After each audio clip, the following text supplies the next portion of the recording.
ومن الأسباب التي تسليك يا أخي أن تعلم أن الدنيا زائلة.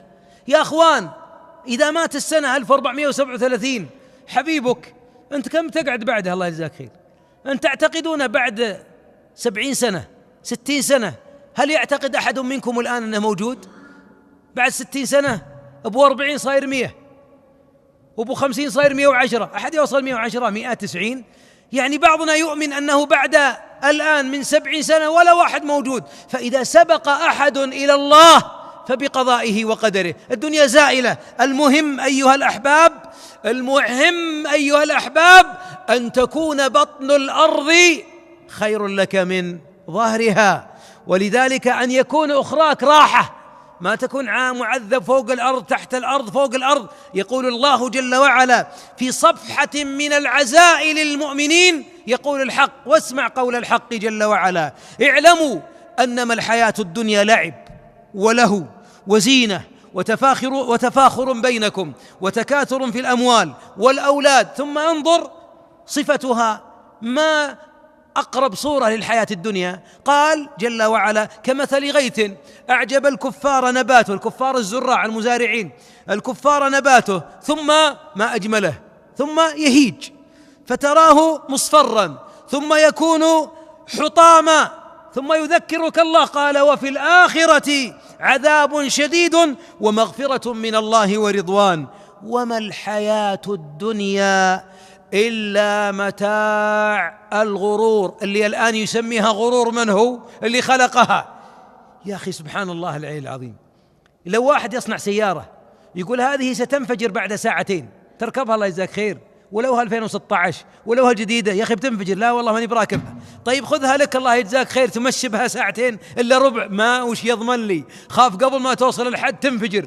ولذلك أن تطيع صانع الشيء الذي يخيف. اللي خالق هذه الحياة يقول لك أنها لهو، وأنها لعب، وأنها زينة وتفاخر تكاثر، ثم يقول أنها حطام. الدنيا شريط حياة الدنيا آخر مشهد فيه حطام. تصور لو أوريك الآن فيديو عمارة من 100 طابق تبنى وتؤثث ونوافير وجميلة، وانشغلت فيها ثم بالديناميت فجروا قواعدها وجاء عاليها سافلها، وش تقول؟ بسم الله الرحمن، ما أمدانا نشوفهم وهم يبنونها إلا وهي رماد قد. هذه الدنيا أسرع أيها الحبيب من زوال الجمال الذي كان يشدك. المهم ألا تشغلك هذه الفانية عن الباقية، واعلم أنها زائلة، فإذا أخذ الله منها شيء فلا تغضب. ومن أجمل ما شبهت به الدنيا أنها ظل.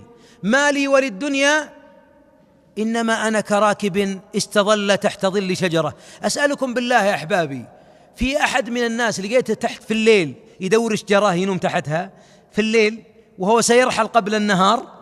وش تبي بالظل هذا؟ ليل يا أخي، كل الدنيا ظل. ولذلك بعضنا متظلل في الدنيا وهي ليل، الله يجزاه خير، ولا زال يتبع الفيء ينتهي، الدنيا تنتهي. ومما شبهت الدنيا به أنها سراب. أنتم شفتوا واحد ظمآن ارتوى من سراب، يمشي ويمشي ويمشي، مسك شيء؟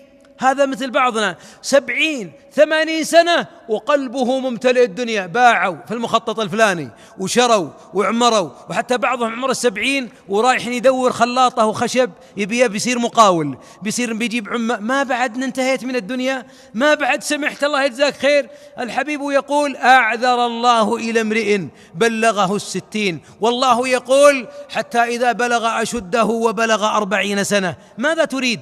لا أقول اترك الدنيا، لكن اعبرها ولا تعمرها، اعمرها واعلم أنك ستتركها. ما شفتوا بيوت أجدادكم؟ وش رأيكم؟ أنا شفت بيت جدي كله ما يجي 80 متر مربع، 80 متر مربع، بعضنا ملحقة اللي برا، صحيح؟ سبحان الله، هذا البيت كان يضم أنفس وأعمام، وكل واحد منا شاف بيت جده وضيافة وخير. رحلوا.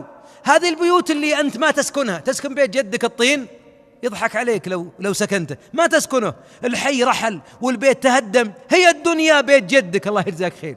وهذا البيت اللي أنت فيه ترى بعد 70 سنة، بيتك الآن اللي أنت فيه أبناؤك وأبناء أبنائك يقول الله يا حليل جدي، اللي هو أنت الله يجزاك خير، اللي هو أنت كيف ساكن هنا؟ وهكذا الدنيا تسليم، ولذلك إياك أن تنشغل بها.